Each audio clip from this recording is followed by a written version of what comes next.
নমস্কার বন্ধুরা, বাঙালি কুকিংয়ে সবাইকে স্বাগত। সবাই ভালো আছো, আমিও ভালো আছি। আজকে আমি একটা রেসিপি বানাচ্ছি। দেখতেই পাচ্ছেন যে পটল নিয়েছি আর আলু নিয়েছি। এইটা দিয়ে একটা সবজি বানাবো, নিরামিষের, খুব সুন্দর, খেতেও খুব সুন্দর টেস্টি হয়। দেখুন এখানে আমি পটলগুলো ছাড়িয়ে নিচ্ছি। পটলগুলো পুরো চোপা ছাড়াবো না, একটু একটু রেখে আমি পটলগুলো ছাড়িয়ে নিচ্ছি। এই দেখুন এরকম করে পুরো সব পটলগুলোকে এরকম করে ছাড়িয়ে নেবো আমি। এখানে আমি পটলগুলো এরকম করে ছাড়িয়ে নিয়েছি, ছাড়িয়ে জলে দিয়ে দিয়েছি। এবার পটলটাকে আমি কেটে নিচ্ছি। এই দেখুন 2 ফালি করেছি, এইটাকে এবার আমি 3 ফালি করে নিচ্ছি। এরকম করে আমি সরু সরু করে পটলটা কেটে নিচ্ছি। এই দেখুন একটা ফালিকে 3 ফালি করে কেটে নিয়েছি। আর আমি এটা জলে আগে ধুয়ে নিয়েছি বলে আর আমি ধুচ্ছি না। এই দেখুন এরকম করে লম্বা করে আমি সব পটলগুলো কেটে নেবো।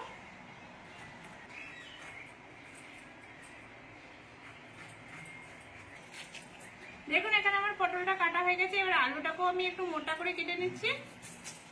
এই দেখুন আলুটাকে এরকম লম্বা লম্বা করে একটু মোটা করে কেটে নেবো আমি। এই দেখুন এরকম করে আমি সবগুলো কেটে নিচ্ছি। এখানে আমার পুরো দুটোই কাটা হয়ে গেছে, লম্বা লম্বা করে আমি কেটে নিয়েছি। এই দেখুন এটাকেও লম্বা করে কেটে নিয়েছি। এখানে কড়াতে তেল দিয়ে দিয়েছি 1 চামচের মতো। তেলটা আমার গরম হয়ে গেছে। এবার আমি পটলগুলো দিয়ে দিচ্ছি।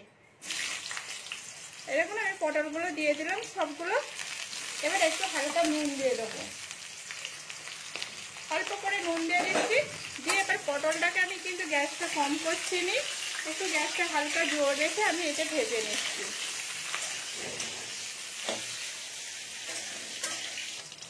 এখন এখানে আমার পটলটা ভাজা হয়ে গেছে। এবার আমি পটলটাকে তুলে নিচ্ছি। এরকম করে পুরোটাই তুলে নিলাম আমি। এখন এখানে তেলটা আছে, তেলের মধ্যে একটা শুকনো লঙ্কা, একটু তেজপাতা আর একটু পাঁচফোড়ন দিয়ে দিচ্ছি।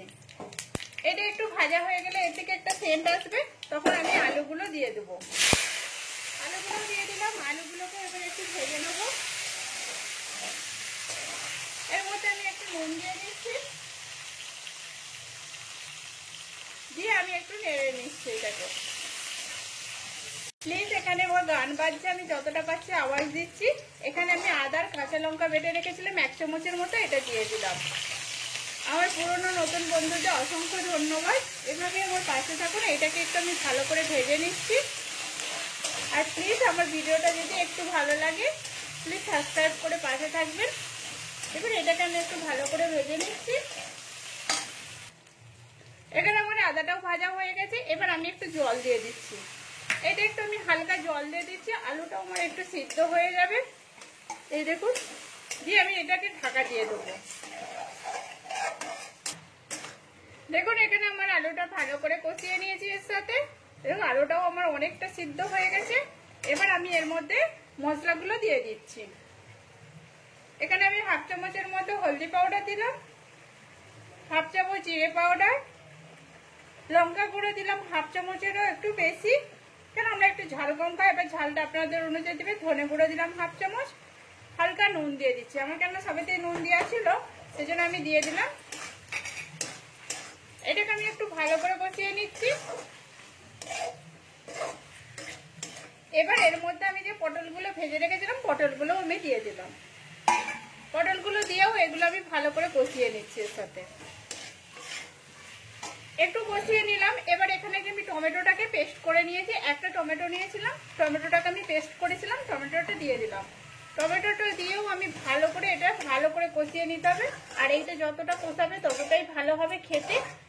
মশলা যতটা ভালো করে কষলে তবেই সবজি খেতে ভালো লাগে। প্লিজ দেখা শুরুতে একটা লাইক দিয়ে দেবেন, ভালো লাগলে সাবস্ক্রাইব করে পাশে থাকবেন। এখানে আমার ভালো করে কষানো হয়ে গেছে। এবার আমি জল দিয়ে দিচ্ছি একটু। আমি এটা মাখো মাখো করবো বলে আমি জলটা সেরকম হিসাবে দিলাম। এবার আপনারা ঝোলটা যদি বেশি দেন কিন্তু ভালো লাগবে না খেতে। এবার আমি এটাকে ঢাকা দিয়ে দিচ্ছি। এবার আলুটার একটু আলুটা একটু ডিপ আছে আর পটলটা একটু হবে, এটা এবার হতে দেবো। আমি ঢাকা দিয়ে দিচ্ছি। দেখুন এখানে আমি খুলে নিয়েছি। এই দেখুন আলুটাও আমার হয়ে গেছে, পটলটাও আমার সিদ্ধ হয়ে গেছে।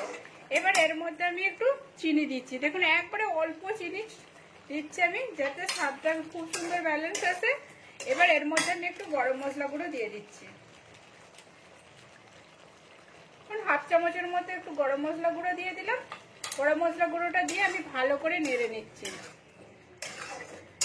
এই দেখুন, গরম মশলাটা দিলে খুব সুন্দর সেন্ট আসে, নিরামিষতে একটু খেতেও ভালো লাগবে। এর মধ্যে আরেকটা জিনিস দিলে আরো সুন্দর টেস্ট আসবে। দেখুন এর মধ্যে টেস্টটা আরো সুন্দর আসার জন্য আমি একটু ঘি দিয়ে দিলাম, কেন 1 চামচ ঘি দিলে ঘিয়ের সেন্টটা আর গরম মশলা সেন্টটা নিরামিষ চিকেনই খুব সুন্দর লাগে খেতে। আমার এখানে সবজিটা পুরো কমপ্লিট হয়ে গেল, আমি গ্যাসটাও বন্ধ করে দিচ্ছি। এবার আমি 5 মিনিটের মধ্যে একটু ঢেকে রাখছি, যাতে ঘিটা দিয়েছি সেই সেন্টটা আর পুরো ফ্লেভারটা আলু আর পটলের মধ্যে এসে যাবে। আমি ওই জন্য একটু ঢাকা দিয়ে রেখে দিচ্ছি। দেখুন এখানে আমার 5 মিনিট হয়ে গেছে, এবার আমি সবজিটাকে তুলে নিচ্ছি। এই দেখুন সবজিটা কত সুন্দর মাখো মাখো হয়েছে, আর খেতেও খুব সুন্দর লাগবে, সেন্টটাও খুব সুন্দর আসছে। এটা আমি পুরোটাই তুলে নিচ্ছি। এই দেখুন এখানে পুরোটাই আমার কমপ্লিট হয়ে গেছে, আর এটা গরম গরম ভাত কিংবা রুটির সঙ্গে খেতে খুব সুন্দর লাগবে। প্লিজ আপনারাও এরকম করে বাড়িতে বানিয়ে দেখুন, কেমন হয়েছে সেটাও কমেন্ট করে বলবেন। ভালো লাগলে একটা লাইক করে, শেয়ার করে, সাবস্ক্রাইব করে পাশে থাকবেন।